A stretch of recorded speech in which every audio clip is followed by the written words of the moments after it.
Larsson. Oh, he's in! Henrik Larsson! That is sensational! O'Reilly, how about that for a pass? Jota! How about that for a finish? That is Jota for you! In for Henrik Larsson, and Moravcik! His first goal for Celtic! Here is Shunsuke Nakamura! Exquisite!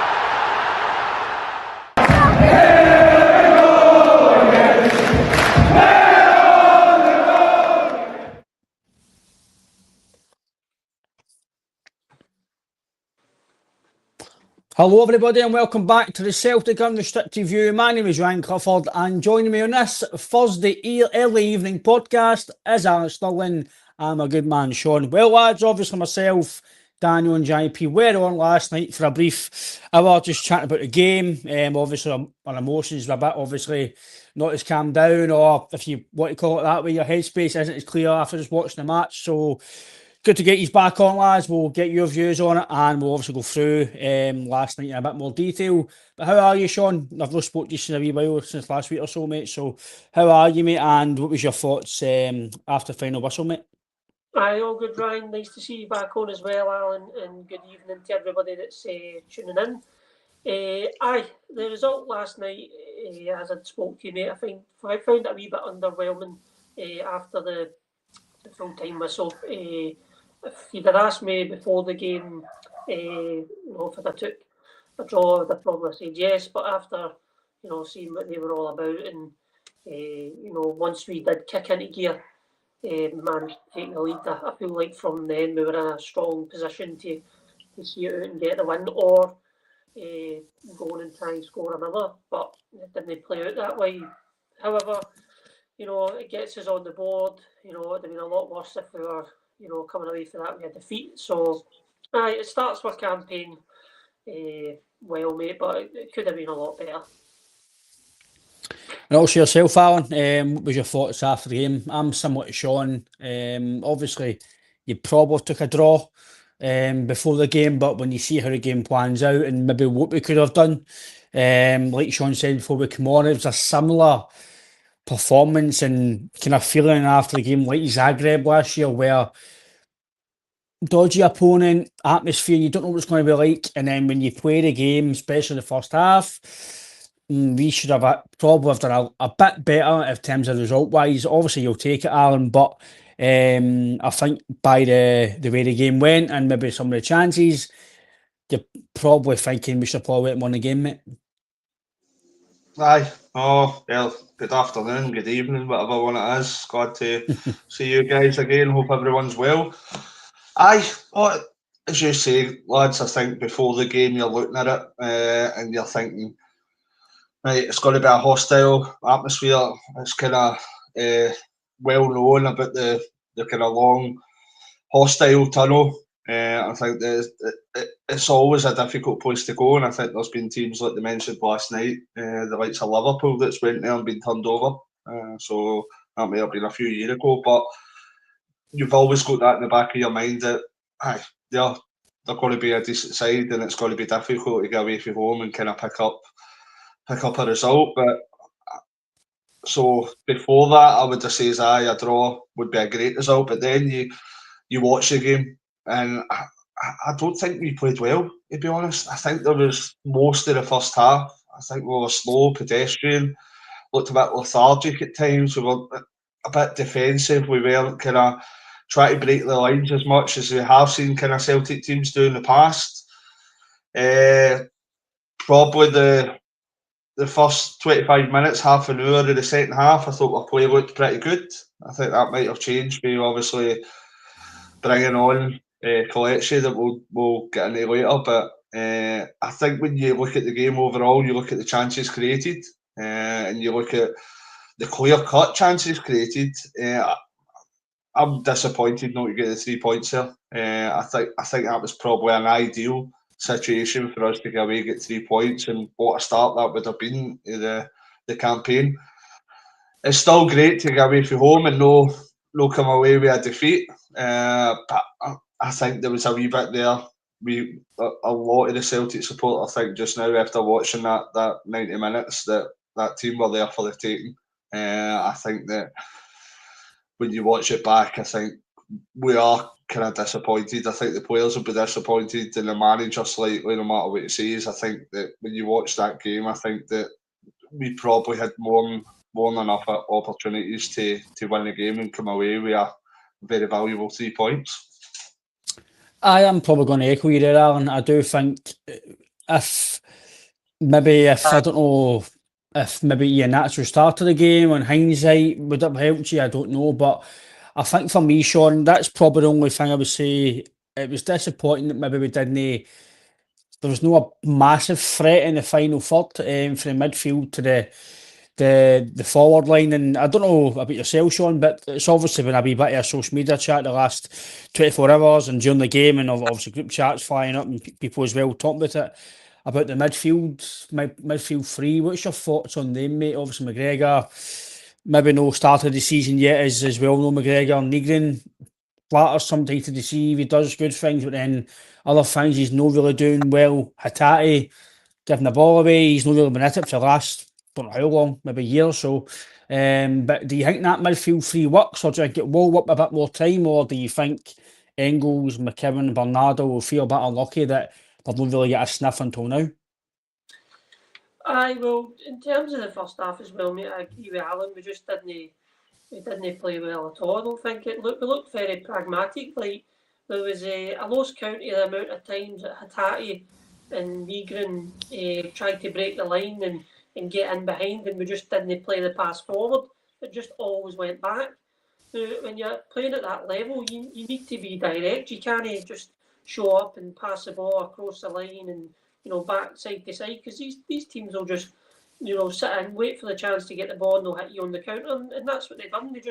They hit us with pace and the speed that they played the ball and it was just the first half was not good enough. But the midfield three, Rio Hatate, man, he's one of these players that before the end of the season, before the start of the season, I'd have said that we can't get rid of him, we can't lose him, we need to keep him, because he is one of these players that just when he's on it, he's magical to watch.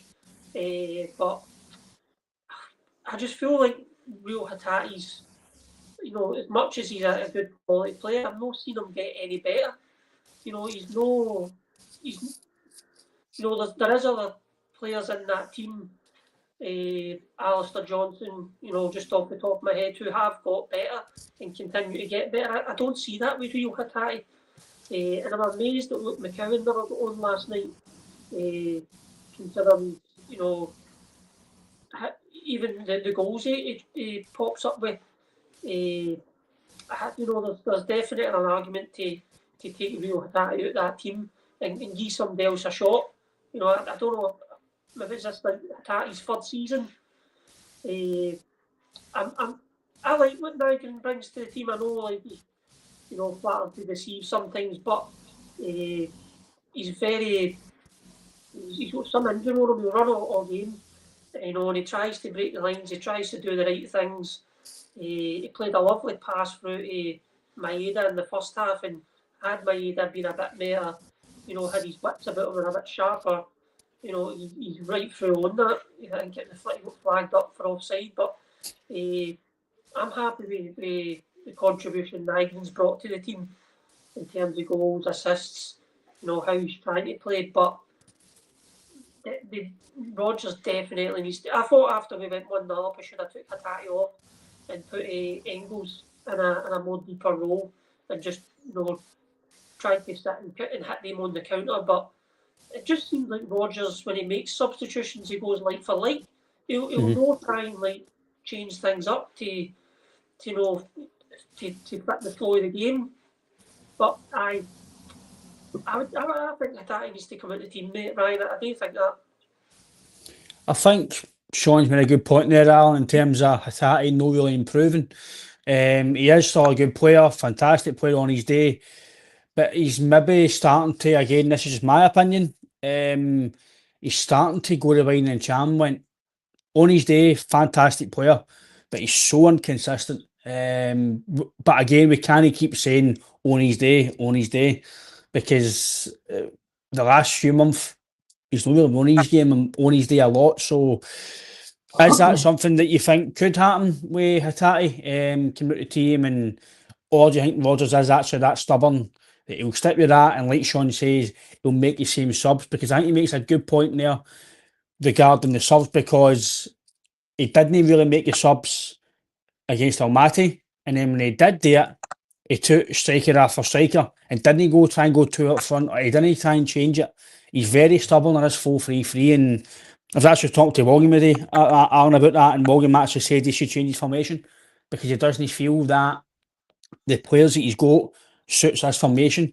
William was saying he should play like a 4-2-3-1 kind of way, and actually I set it like that, and no actually the three wingers set it like that. He says I think Celtic will be more attacking like that, but what's your thoughts on some of that, mate?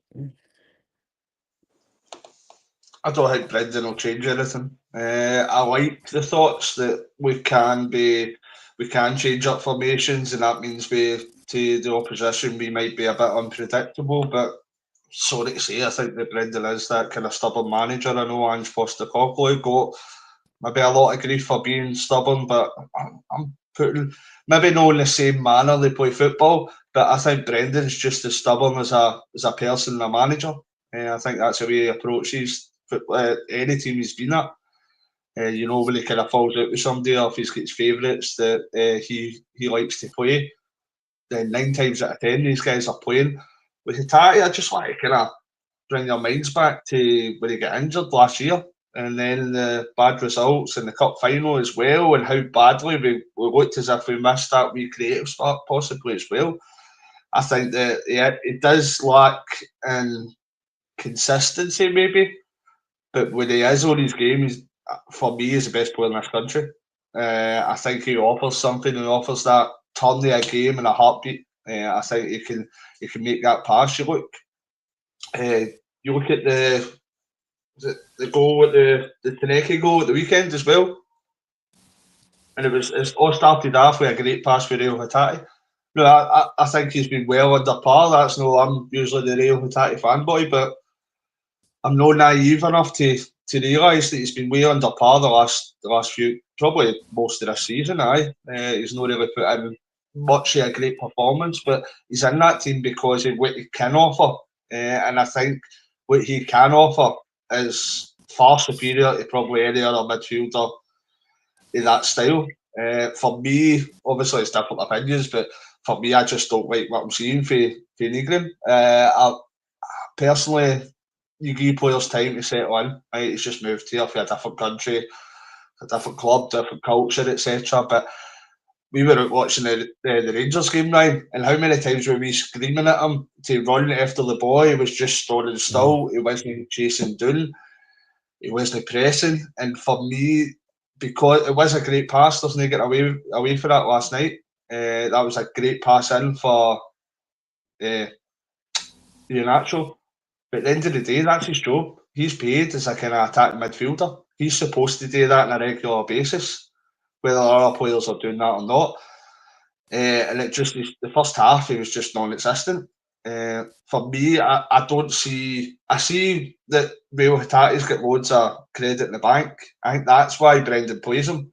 But for me, I can't see any reason why Engels isn't in that team before Nygren. That's just a personal opinion of mine. That I don't think he gives you that kind of quickness and that intensity. I think he's caught his heels a few times. I don't know how many times there was somebody I've seen this season that he's been kind of pussyfooting about the ball, and somebody's come up behind him and kind of dispossessed him. So for me, it's still early days. He has kind of scored a few goals. He has chipped in with some assists as well.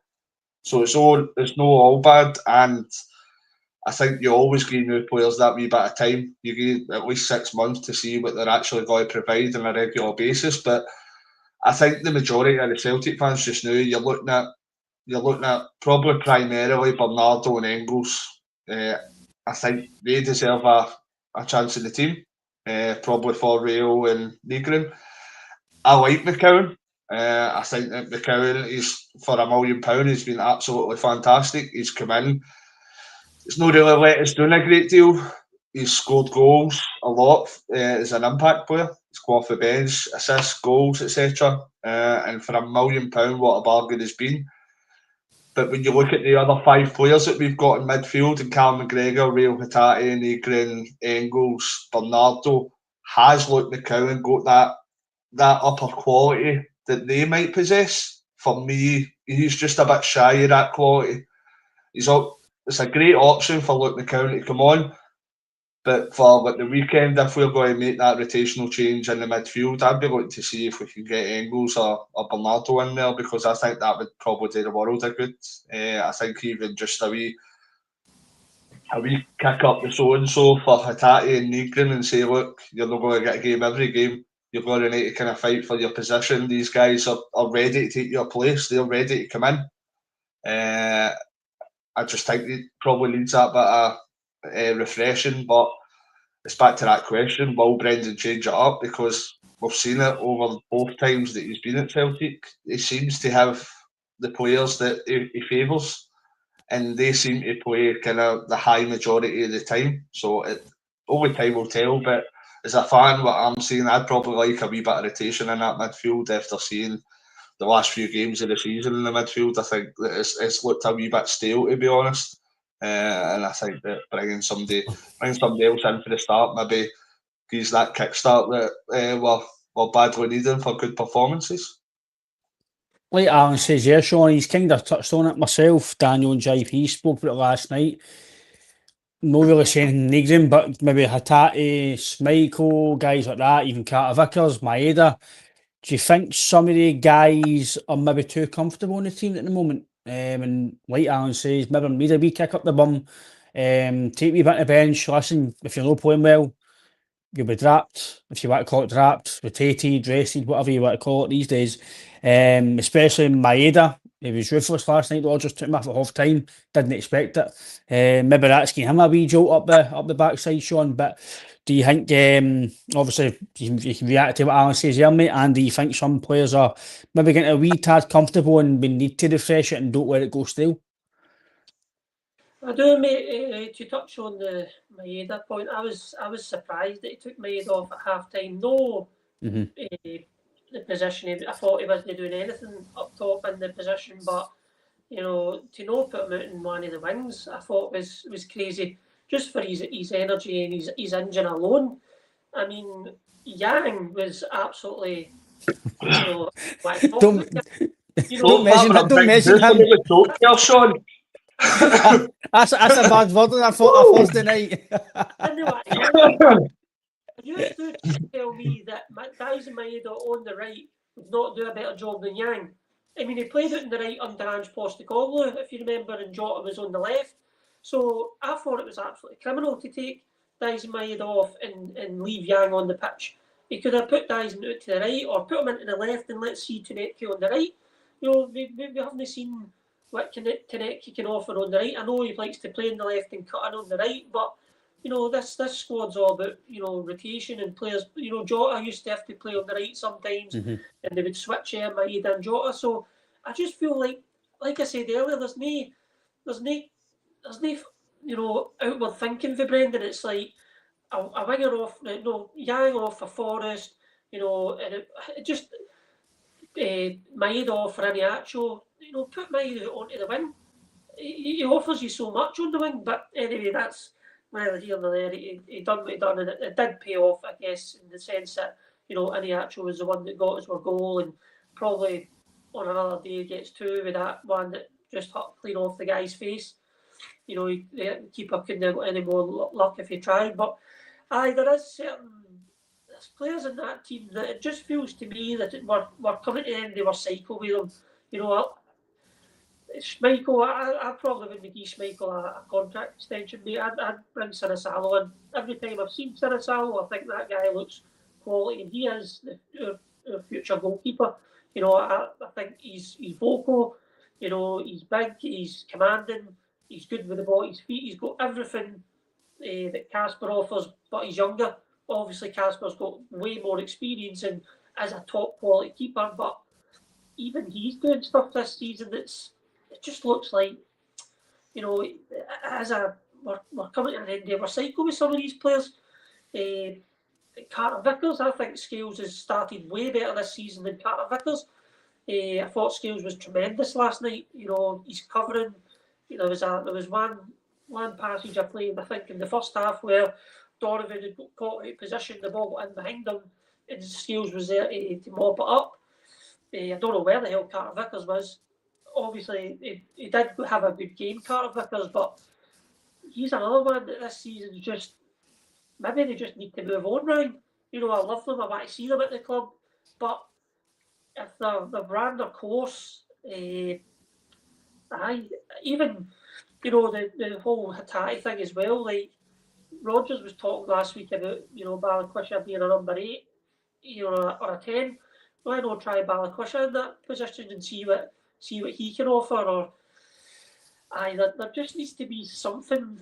Taneke has offered that life and injection into the team on the left. I feel like he's been a breath of fresh air, but everywhere else on the pitch, I'm not seeing it. Donovan had a fantastic game, but I think we really need to be looking next season, mate, to try and really freshen this team up in certain areas, man.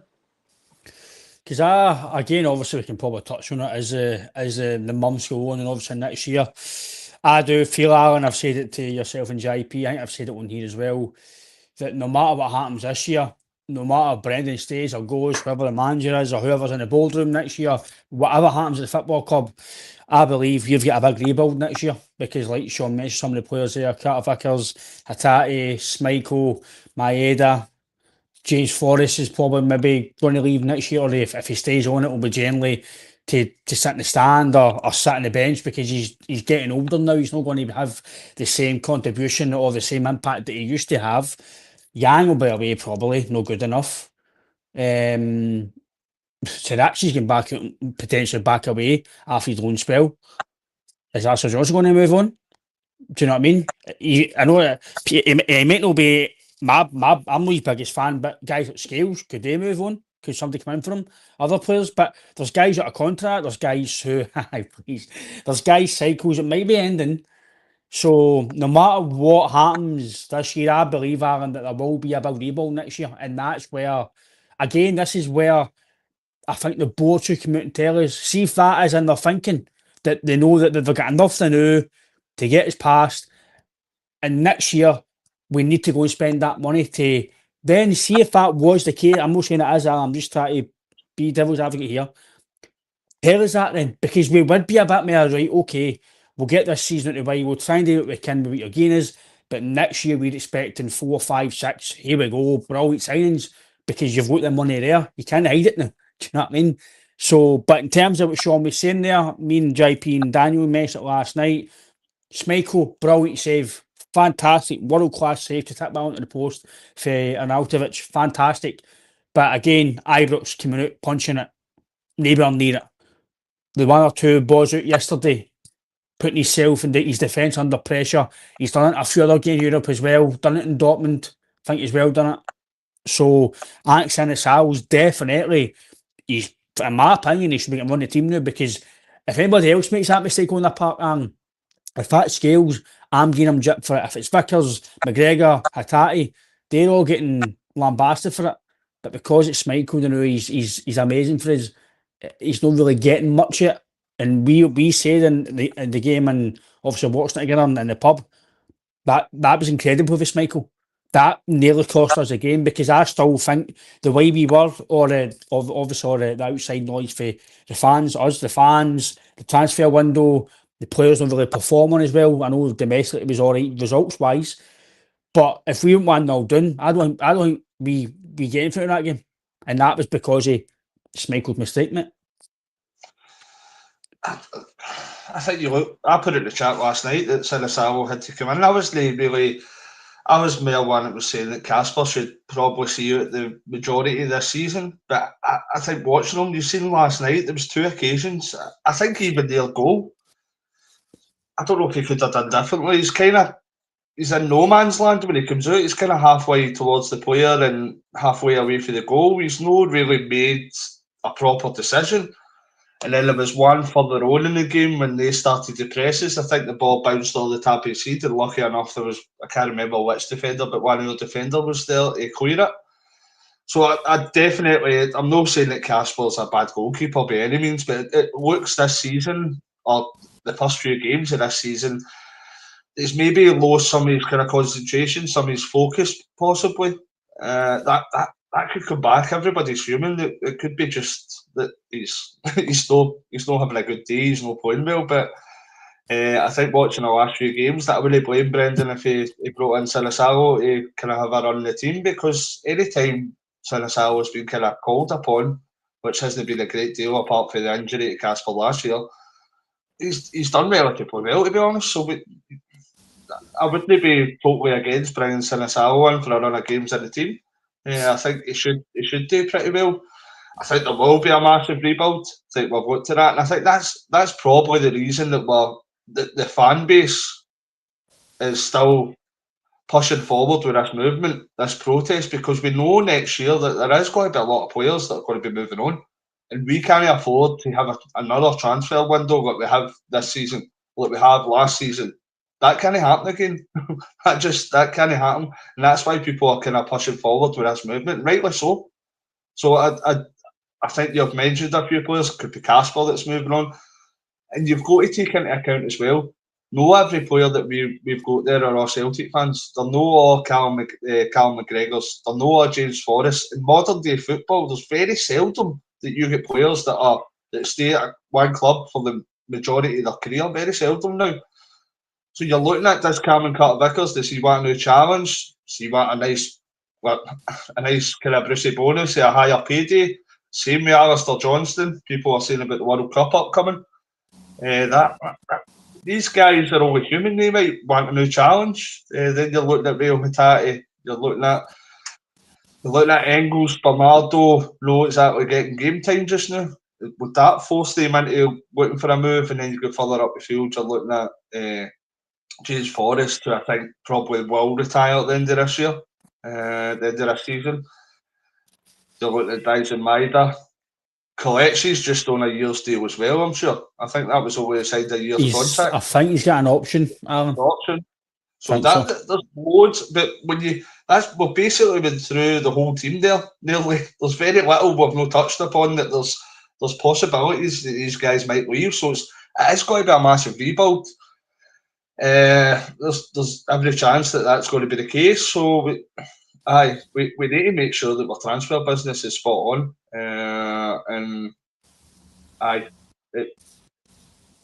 I still don't excuse if they come out and say, "Oh, we're waiting for next year." Well, for me, if you were bringing in a few quality players this year, they could have been bedded in for a season, get ready for next year as well. So, I think you're talking about 5 or 6. It could be double that if it looks the way that a lot of kind of players are heading in the exit door, because there is, I hate the word deadwood, players that maybe don't get their opportunity, that are surplus to requirements is probably the best way of putting it.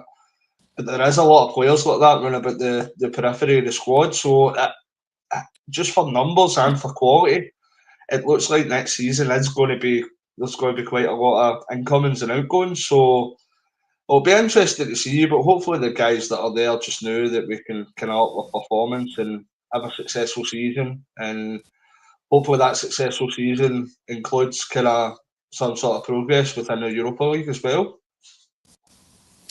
Obviously, Sean, we're talking about positives from last night. One would be, to many fans, would be Colby Donovan. I actually didn't expect him to start. I actually wasn't surprised he started, but I didn't expect him to start. I just thought because of the magnitude of the game, I seen Ralston was maybe back training. I thought, right, he might play Ralston due to the experience angle. That was no inability. It was just the experience of playing in Europe at the highest level. Ralston, no matter what I think of him, he's still more experienced than Donovan at this point in time. But in a way, I'm glad that he played him because it's kept the mental fight for the young lad, because we've seen it a long time, Sean. It's happened a lot where 2 or 3 young guys have come in, played 15 minutes, started, played, benched, then they're away to the B team again, never seen before. So it seems like this boy's maybe him and Dame Murray, with the looks of it, or maybe the 2 up and coming young players that Brendan obviously fancies for the team and thinks that they're good enough to win this team. But what was your thoughts on Colby's performance, mate? I thought it was outstanding, mate. I was really, really happy to see him in the starting lineup. I thought he deserved it, and I think he's now in a position where I wouldn't take him out the team, mate, until he does something that merits him getting took out the team. I'm a big believer that, and if you get your opportunity and you take it, then you deserve to keep that spot. I mean, that's why we get players in, and we get competition in all these areas to push the players that are in the starting team, to try and push your way into the team. Now, Alistair Johnston's tremendous player, fantastic, but if this boy's come in and not done anything wrong, how do you take him out of the team? I would just I think he's got everything. I think he can go up the line. I think he can invert. He's direct. He wants to play the ball forward. He can defend. He's got to get better. He's still young, but I really liked what I saw him in pre-season and all. But since he's stepped up and had to play competitively for Celtic, I think he's done it, and he's done it really, really well. So I just don't see how you can take that boy out of the team. But Brendan does do this. He will, if Johnson comes back in, he probably will just put him straight back in again. You can't argue it as well, because Johnson's he's some player. He's absolutely tremendous. But I'm old school that way, mate. I feel like if somebody gets their chance, they come in and take it. Same with Sinisalo last season. When he came in and had to play Michael, he took his chance and he done nothing wrong, but then he was straight out of the team as soon as Casper came back. So I believe if you're working hard and training, you're pushing these guys, you get your opportunity, whether it be through an injury or through just breaking into the squad. I feel like you should keep your place, mate, until such time that you're no longer doing it. I'm with you on that, Sean. Obviously, there's certain players like maybe McGregor's, and years gone past, it was like Kyogo and Jota, and at points in time where guys did come in and play well, but you just knew that because the guys are that good, they were probably going to come in and play. But no, I'm actually quite with Sean there, Alan, because I'm always like that. If you come in and do well, then whoever's behind you has got to obviously come in and fight for place and get it off you. But like Sean says again, Alan, Brendan Rodgers is pretty ruthless like that. He's got the players that he wants, and he likes to play as soon as they're back fit again. Normally within reason, they're back in again. He done it. I was pretty adamant last year. I think it was last year. That obviously had to play. When he came in, he played 3 or 4 brilliant games. He was probably best defender in the 3 to 4 games. Thrown in the deep end against Rangers when no playing a lot. Brilliant. Hearts, brilliant. Dundee at home as well. He was brilliant. And then Scales came back for 4 or 5 weeks, so injured, and then in the team right away. And I was like, wait a minute here. What chances guys like him, Lagerbielke, even Trusty, whatever, whoever it is, doesn't matter if it's defence or no, how are they meant to get game time to show you how good they are? Because in training you can only so much. But I've always said, Alan, there's guys who, even myself when I played, who hardly trained well, just messing about, kicking the odd ball about, just doing the runs right, just doing the 5-a-side right. But they turn up on a Saturday or Sunday and they're different class. But there's some guys who are brilliant in training, but then when they get to the game and they freeze and they're hopeless. But how you can always show when you get game time. But I don't know what you think about obviously Donovan, Alan. If you want to touch on me, Sean mentioned there about that, you can touch on it. But on Colby, mate, what was your thoughts on Donovan? No, I thought he done brilliantly well, considering that he's had very little game time for the first team. as a young guy as well, trying to kind of progress in football, especially in a club with Celtic. I think when you're bringing through young players, you know that it's a delicate situation to handle. I think that it can go one way or the other. You look at the likes of kind of Tierney that just come in, hit the ground running, and did the slope for there. And then you look at the other side. You look at who can I think? Karamoko Dembele, for talking sake. He comes in. I think it was the last game of the season against Hearts, wasn't it? Sure. Andrew's season, wasn't it? He come in and Who's done that? really well. Karamoko Dembele. Yeah.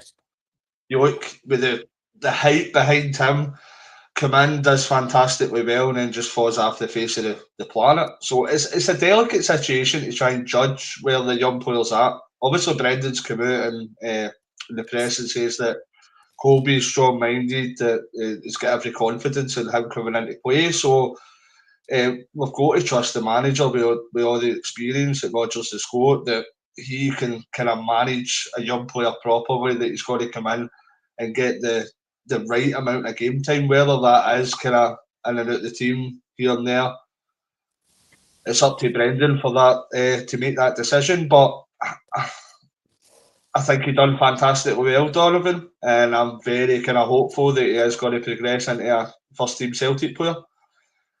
But I think when you look at the qualities that Alistair Johnston's got, I know it's a long-term injury just now, but I think the minute he's back, might be different for Alston, but I think the minute that AJ's back, he gives you that higher level of quality, I'd say. He's probably one of the stick-ons throughout the whole team, next to McGregor, Carter Vickers, Tierney. He's one of these stick-ons that no matter what, he's going into the team, I think. So it's brilliant to see a young player coming into the team and doing really well. But just he's a young guy. We'll just curtail our confidence at the minute. Just let him progress and let him build into whatever player he's going to be in. And I'm sure the right guy behind the job is Brendan to manage him throughout that for his progression. Yeah, it's all about progression, obviously, Alan. These young guys need a chance at some point.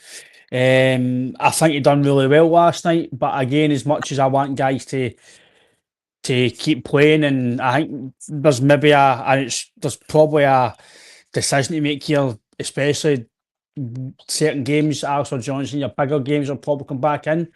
But against St Mirren, against neither suspect St Mirren or Motherwell or even Hibs on Saturday, if Donovan can go and do that away in Red Star, then he's more than capable of playing domestic football. So you've got the option there with Ralston as well and Tim New. So again, I'm not going to. I don't want to praise him too much because, like you've just mentioned there, he could fall off the face of the earth and no play again. We've seen it with a lot of young guys. Like the boy Mercado came in last year and the last year, different class. 15 Aberdeen, different class, and then last night he's playing for the B team. He's never yet be seen. So, and but the looks of it, he's probably going to win the B team and then he'll probably drift away and no play for first team again. So, but some questions here to these lads. I'll put this one to yourself, Sean. Again, I don't know what to make of this one, but Typhoon says, "Good evening, lads. Difficult question here, but would you take the armband off Cal Mack?" Sean, I'm probably going to guess your answer, but what's your thoughts on that, mate? Absolutely not. No, I wouldn't take the armband that one. Yang.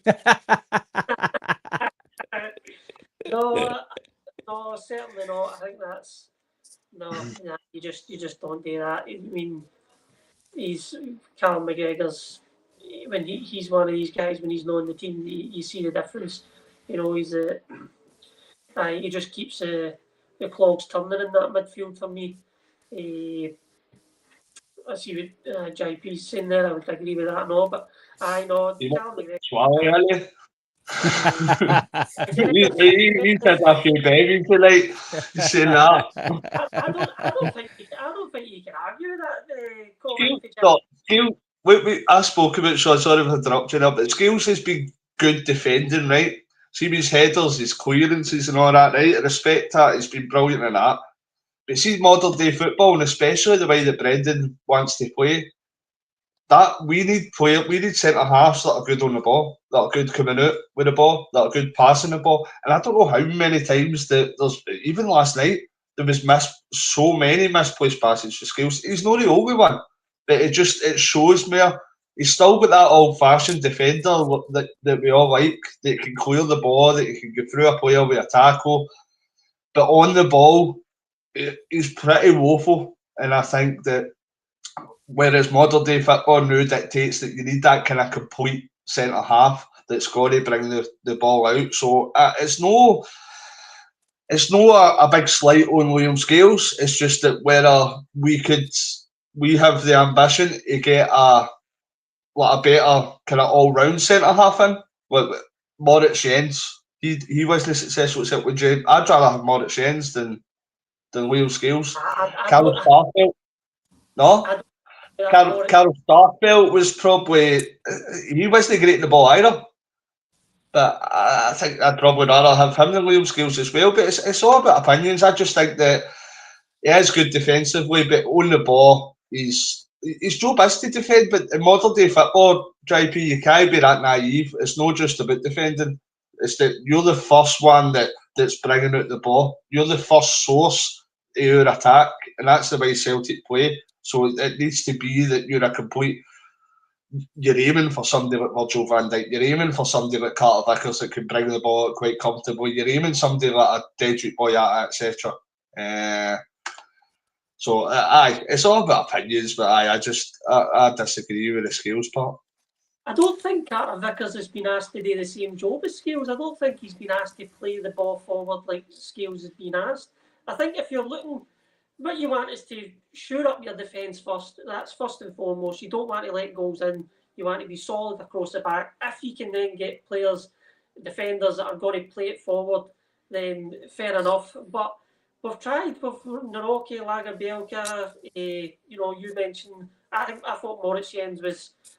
I didn't like Moritz Jens at all. I thought it was a bit of a calamity at the back sometimes. Starfelt was good, but again, he had the same criticism.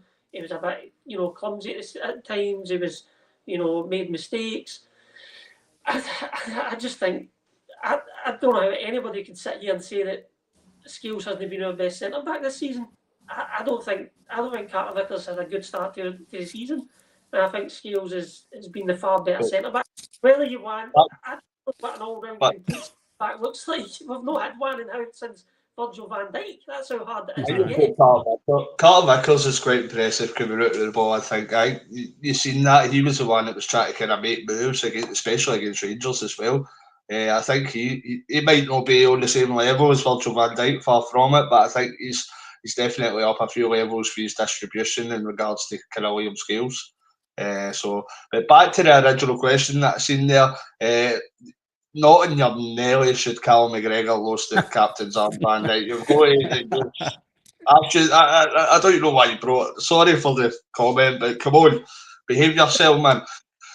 He's only human. He's only human, right? He's got to, like any season, he's got to have an half time, right? He's got to have a few poor games, and I'm the first one to admit he's not looked the same kind of player so far this season. But you look at Callum McGregor, how consistent he's been.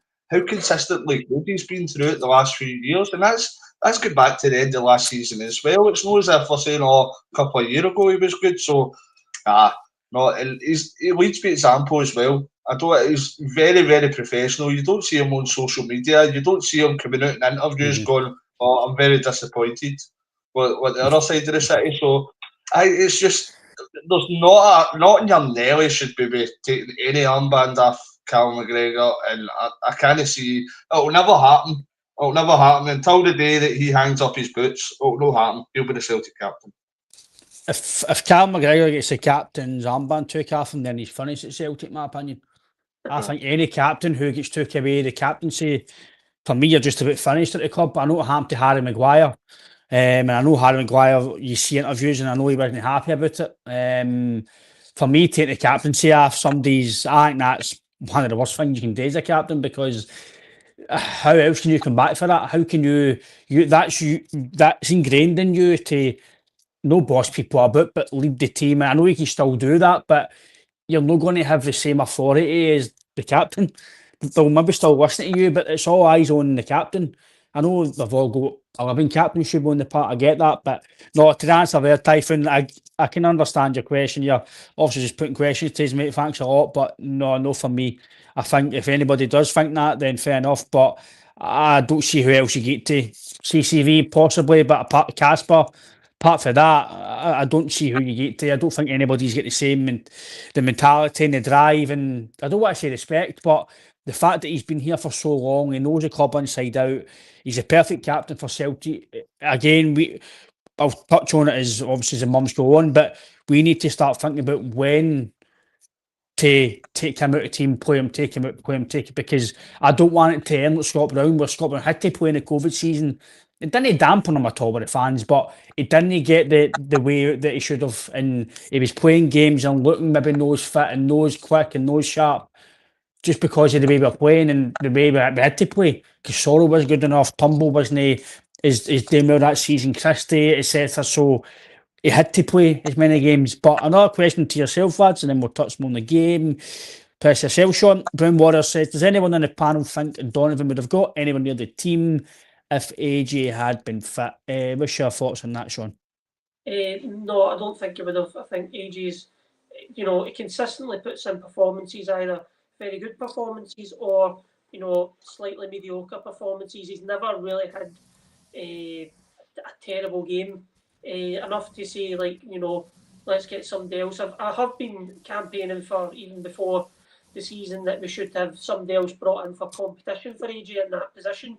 Because I think Ralph doesn't offer that. Ralston's just, a steady ship for if, Johnson has to come off injured at 60, 70 minutes, or, you want to, keep Johnson fit or keep him, safe for a game in the future.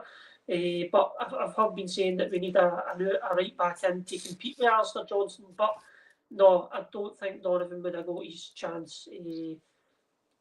Johnson's just far too consistent, Ryan. No, I agree with you, mate. I don't know if this is a Kieran Tierney moment for Donovan Allen, if this is a lucky break for him, going away to Dundee, no happened, Ralston injured, and then he plays, and then he's going to be maybe the next to Johnson, and if he goes, you've got a ready-made replacement. Who knows? I don't know how it's going to be with the boy, but for me, if Ralston didn't get injured, for me, there was no chance Donovan was playing because he was going to Dundee. And for me, that means that the manager either had a plan for him to go away and get game time with Dundee every week and then come back and be the second in command, or he was just going out on loan to try and get him a move to Dundee in the future or to move elsewhere. But on Brown Warriors question, for me, I'm agreeing with Shaun Alan. I don't think Donovan would have played yesterday or even the rest of the season potentially if Ralston didn't get injured. But now it has, and the more he plays, he could put himself in front of Ralston. Aye, I'd wait a wee bit until I think I'm a massive fan of Ralston. I was like Sean. I possibly think that we should be looking for an improvement there to back up AJ, but indeed, the guys played at Euros, hasn't he? Played for his national team quite a lot. He's played at a decent level. He's played at Champions League level for us, but so we can't underestimate kind of the experience of Tony Ralston. To the question, he wouldn't get a chance. It's just fact because it was already set in stone that he was going to Dundee. It was only injuries that stopped that from happening, so it wouldn't have happened. But fair play to him. He's come in, and I think that he's done exceptionally well for his circumstances last night, especially. He's been given an opportunity that probably wasn't expected to happen. And fair play to the boy, he's grasped it with both hands. He's taken his opportunity. So only time will tell if he's going to kick on for that. If he continues to kind of play in that manner and keep up that level of performance, then he might not get in front of AJ, but he's definitely going to ask the manager that question about for Ralston as well, if he's kind of second choice. So he's going to make the manager think if he continues these level of performances, then that's all he can do. And I hope to see that happens, because I think we've spoken this podcast enough over the last few years that we don't see maybe enough of the youth coming through. We don't see enough. We put so much investment into the likes of kind of Lennoxtown, new kind of Barrowfield as well.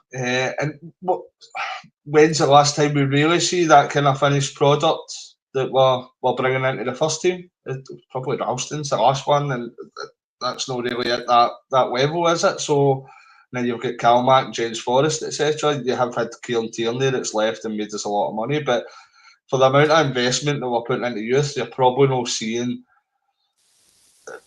the output that probably we should be. And hopefully that Colby Donovan, that he kicks on for this, and we've got a player that's either going to kind of stay long term with Celtic and be a regular starter in the team, or that we kind of make financially on him. So let's hope he does well and kicks on for you.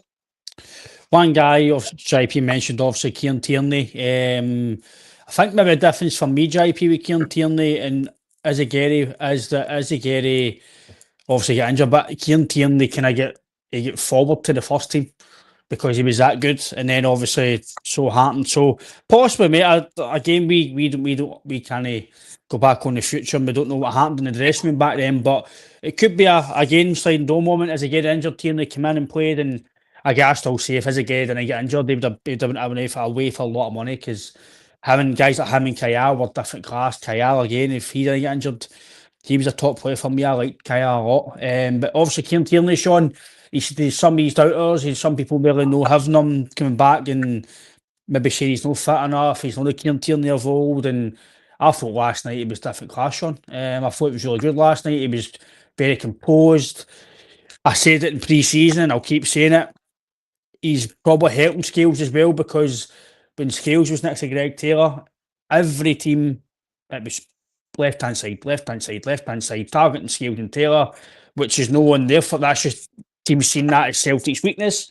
And now, no matter who's next to Kieran Tierney, you've seen it at Ibrox, he didn't target Tierney at all. Gassman couldn't get past him. He passed him once because he slipped. But apart from that, every game he's played this year, nobody's targeted the left-hand side next to Scales. It's actually helped Scales, I think, Sean, playing next to... No, it's not Suction Taylor.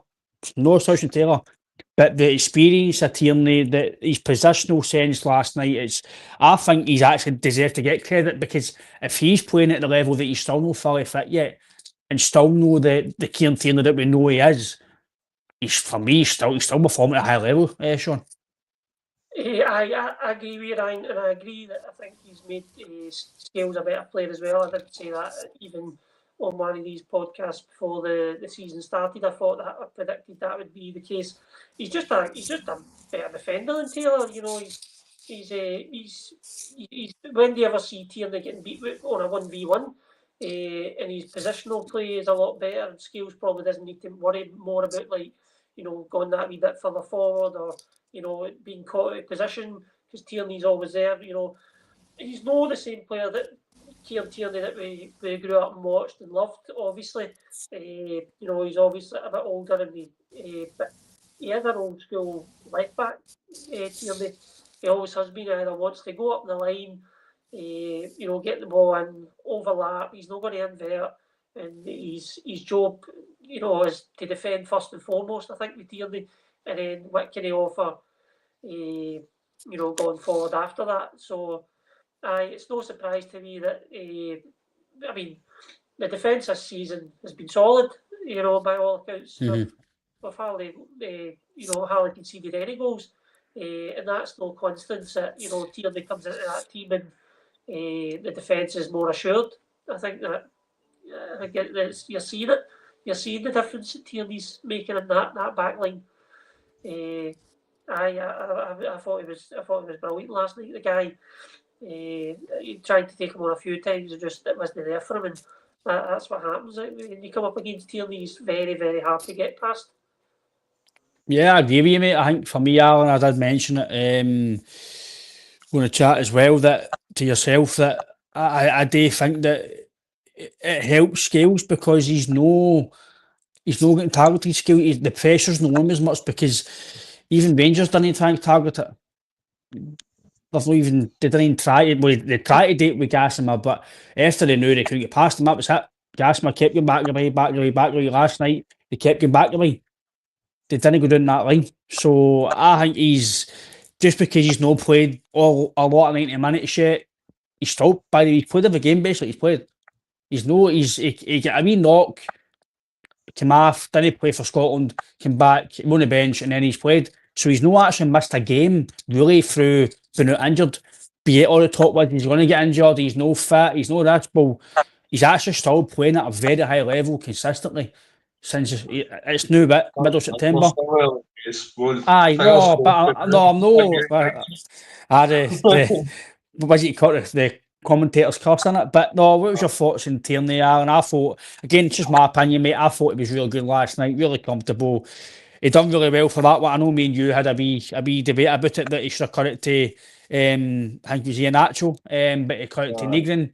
And to be fair, for me, Negrin's got to score that. It's an absolute sitter for me. And Tierney, the composure to cut it back, the way to pass. Most saying Dow Taylor done that because he might have, but I just think KT brings you the experience and he just brings you that know-how, a positional set. For me, he just makes skills better, and like Sean's mentioned, he makes the defence so much solider. There's not much else we can say. We say it during the summer.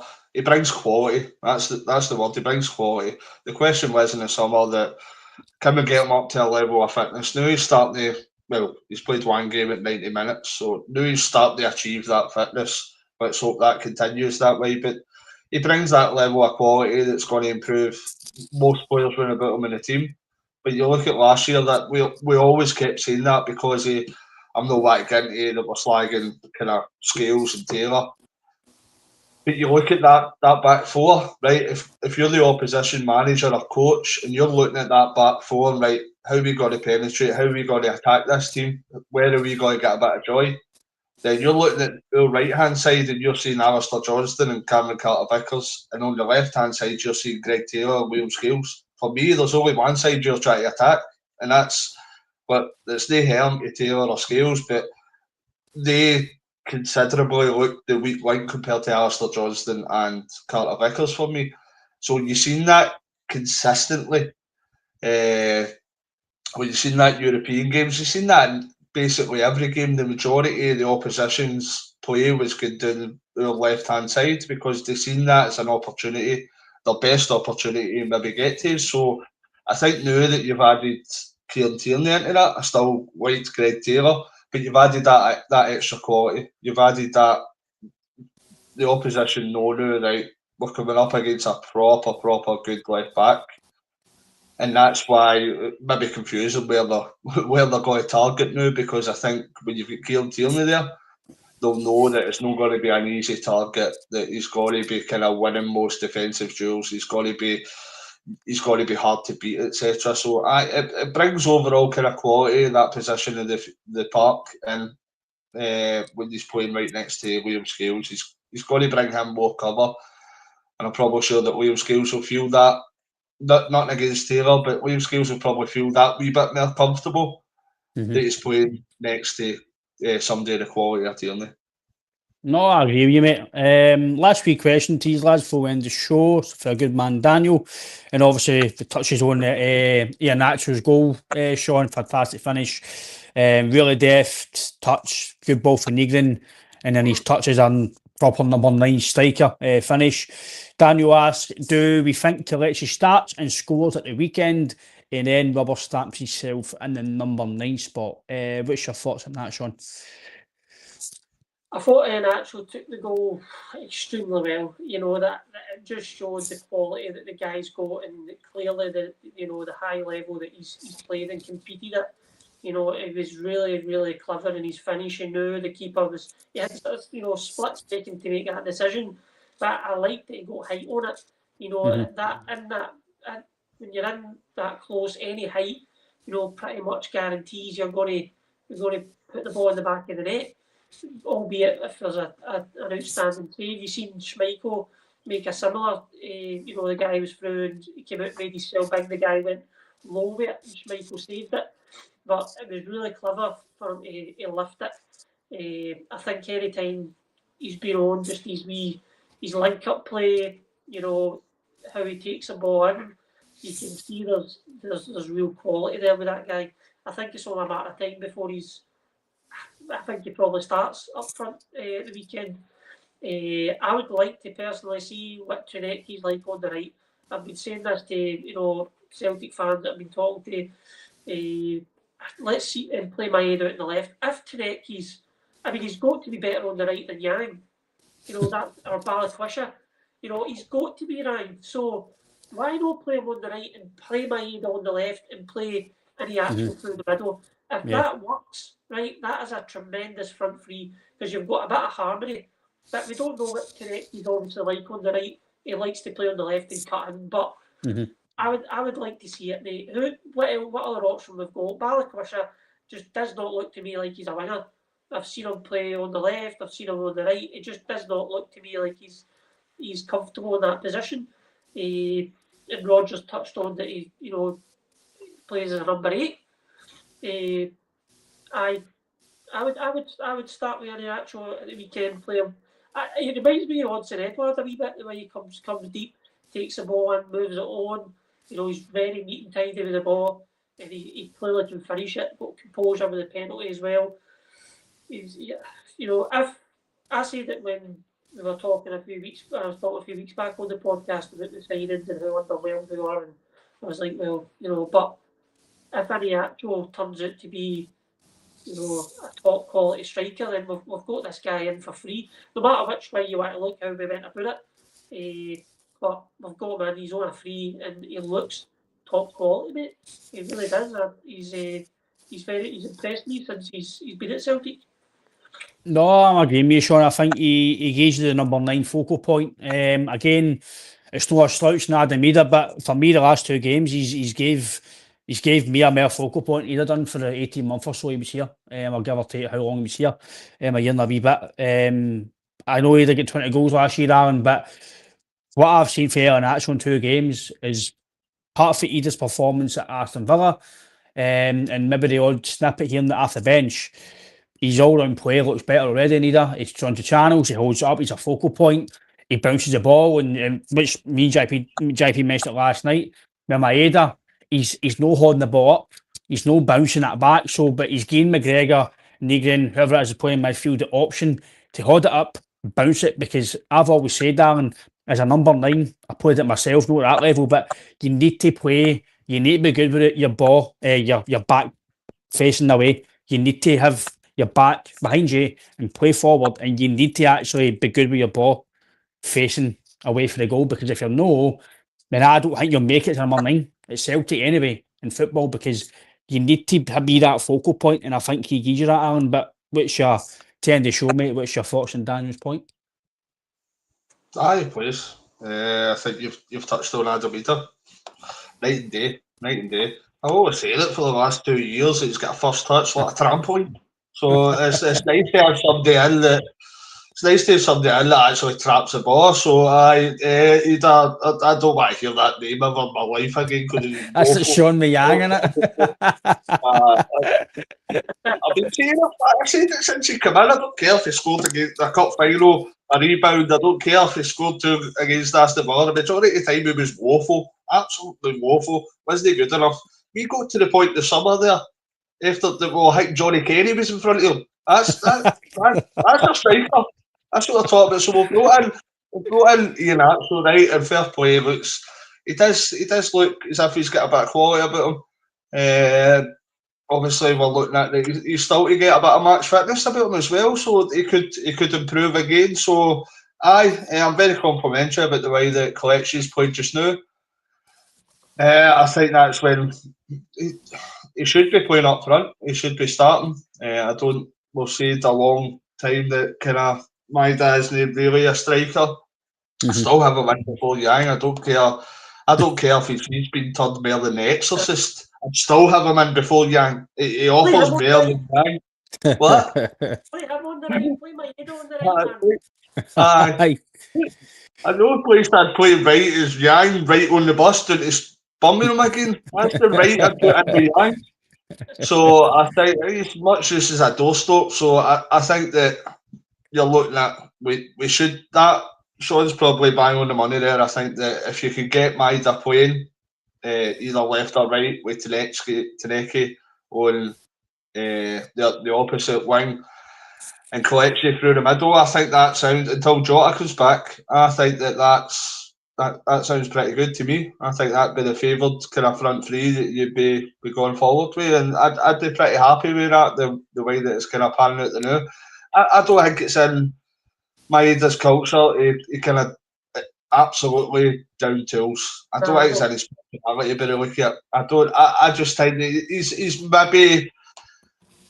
He maybe was a wee bit turned. He's maybe a wee bit disappointed, but I don't think he's doing it intentionally. I don't think it's intentional. So I think he'll come round to it, and I think you'll start seeing the best of Maida again. He probably will move on, whether it be January or the summer. Most likely January, but I'd still persist with him, because I think with the players that we've got at present. Maybe when Jota comes back, that's different. But the players we've got at present, I think he still should be in that starting 11 for quality-wise. I think he shows more than Bartleby has shown at present. I still will give Bartleby time. And anybody in the world that is saying to me that Yang should be in Maida, then I'm sorry, that conversation is over.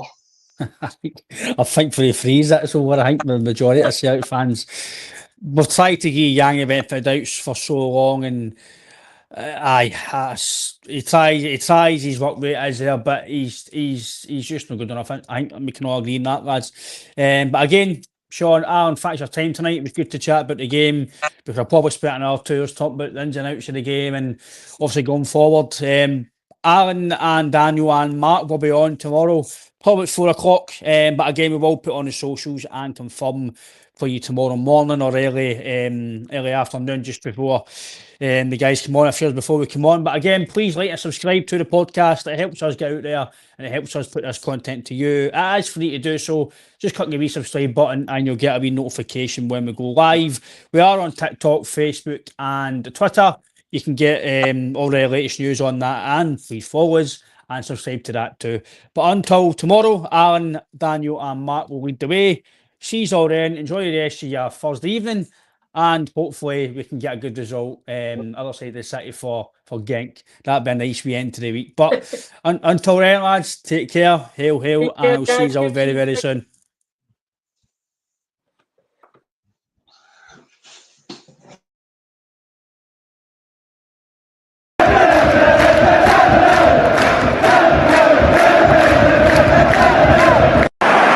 Sets up Larsson here. Larsson, oh, he's in! Henrik Larsson!